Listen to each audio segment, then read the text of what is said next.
नमस्कार दोस्तों स्वागत है आपका वर्मा लर्निंग पॉइंट चैनल में। और इस चैनल पर आप देख रहे हैं जीके से संबंधित महत्वपूर्ण क्वेश्चंस। बगैर देरी किए हुए चलो शुरू करते हैं। देखिए क्वेश्चन नंबर 1। मानसून शब्द का तात्पर्य है। मानसून शब्द का तात्पर्य है ऑप्शन ए हवाओं का सदैव एक की ओर बहना, ऑप्शन बी हवाओं का बहुत तेजी से बहना, ऑप्शन सी हवाओं का बहुत धीमी गति से बहना, ऑप्शन डी हवाओं के रुख का बदलना। तो करेक्ट आंसर है ऑप्शन डी, हवाओं के रुख का बदलना। हवाओं के रुख का बदलना मानसून शब्द का तात्पर्य है। डी पार्ट करेक्ट आंसर है। और डिटेल देख लेते हैं इसके बारे में।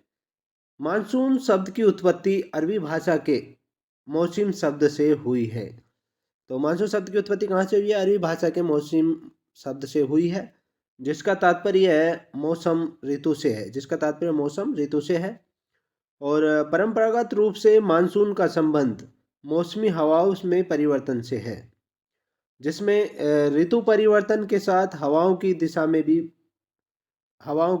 भी बदल जाती है। ऋतु परिवर्तन के साथ हवाओं की दिशा भी बदल जाती है। और यह ग्रीष्म ऋतु के समय भारतीय उपमहाद्वीप के स्थलीय भाग की और जबकि शीत ऋतु में जलीय भाग की ओर प्रभावित होती है। यानी भारतीय उपमहाद्वीप में स्थलीय भाग की ओर गर्मी के मौसम में और ठंड के मौसम में जो है जलीय भाग की ओर प्रभावित होती है। दक्षिण पश्चिम मानसून पवन के द्वारा भारत में मानसूनी वर्षा होती है। दक्षिण पश्चिम मानसून पवन के द्वारा भारत में मानसूनी वर्षा जो होती है वो उसके कारण होती है। नेक्स्ट क्वेश्चन देखिए। भारत में ग्रीष्मकालीन मानसून से निम्नलिखित में से कहाँ वर्षा होती है? भारत में ग्रीष्मकालीन मानसून से भारत में कहाँ निम्नलिखित में से कहाँ वर्षा होती है? ऑप्शन ए दक्षिण पूर्वी छोर टिप पर, ऑप्शन बी पश्चिमी तट पर, ऑप्शन सी उत्तर पश्चिमी भारत में, ऑप्शन डी पूर्वी तट पर। तो करेक्ट आंसर है ऑप्शन बी पश्चिमी तट पर।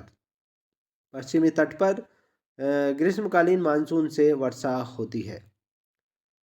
और डिटेल देख लेते हैं इसके बारे में।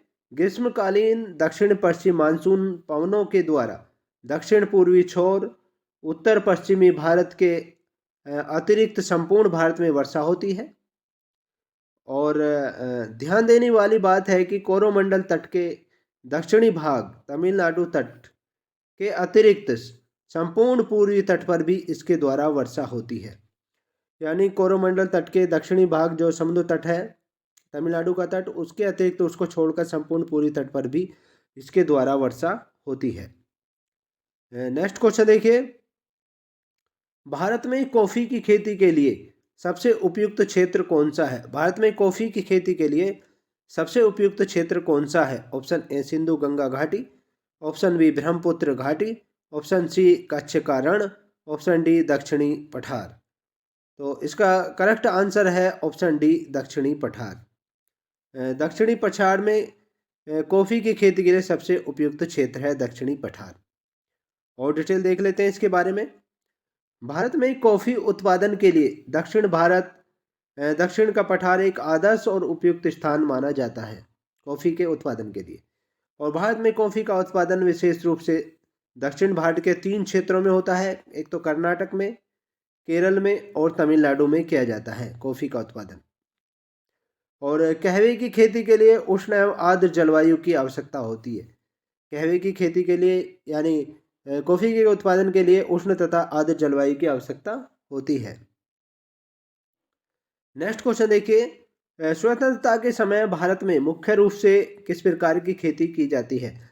स्वतंत्रता के समय भारत में मुख्य रूप से किस प्रकार की खेती की जाती है? ऑप्शन ए निर्वाह खेती, ऑप्शन बी मिश्रित खेती, ऑप्शन सी रोपण खेती, ऑप्शन डी स्थानांतरण कृषि। तो करेक्ट आंसर है ऑप्शन ए निर्वाह खेती की जाती है। स्वतंत्रता के समय भारत में मुख्य रूप से निर्वाह खेती की जाती थी। और आपको बता दें कि स्वतंत्रता के समय भारतीय किसान जीवन निर्वाह सब्सिस्टेंस योग्य कृषि करते थे, जीवन निर्वाह कृषि करते थे। वे केवल इतना ही उत्पादन करते थे जिससे उनका भरण पोषण या गुजारा हो सके। आज की तरह कृषि इतनी एक्टिव नहीं थी, कृषि में इतनी उन्नति नहीं थी जितनी आज है। उस दौरान स्वतंत्रता क्योंकि हमारा देश आज़ाद हुआ था, तो उस समय बहुत ही किसान बहुत ही गरीब थे। इस वजह से खेती की विधियां उन्हें पता नहीं थी। और आज़ादी के बाद खाद्य एवं नकदी फसलों की आपूर्ति में वृद्धि दर्ज की गई थी, जिसकी शुरुआत 1966 और 1967 में हरित क्रांति से हुई थी। हरित क्रांति के बाद 1966 में कृषि की नकदी फसलों की खाद्य और नकदी फसलों की आपूर्ति में वृद्धि दर्ज की गई थी। नेक्स्ट क्वेश्चन देखिए, ओजोन जिन शक्तिशाली विकिरणों को सोखकर जीवमंडल की सुरक्षा प्रदान करती है उन्हें क्या कहते हैं? ओजोन जिन शक्तिशाली विकिरणों को सोखकर जीवमंडल को सुरक्षा प्रदान करती है उन्हें क्या कहते हैं? Option A infrared IR, option B gamma किरणें, ऑप्शन सी अल्ट्रावायलेट किरणें UV और ऑप्शन डी एक्स रेंज। तो करेक्ट आंसर है ऑप्शन सी अल्ट्रावायलेट किरणें को। सी पार्ट करेक्ट आंसर है। अल्ट्रावायलेट किरणें UV को सोख कर ओजोन जो है जीवन मंडल को सुरक्षा प्रदान करती है। और ये अल्ट्रावायलेट किरणें आती कहाँ आती हैं? सूर्य से आती हैं, सूर्य की रोशनी से।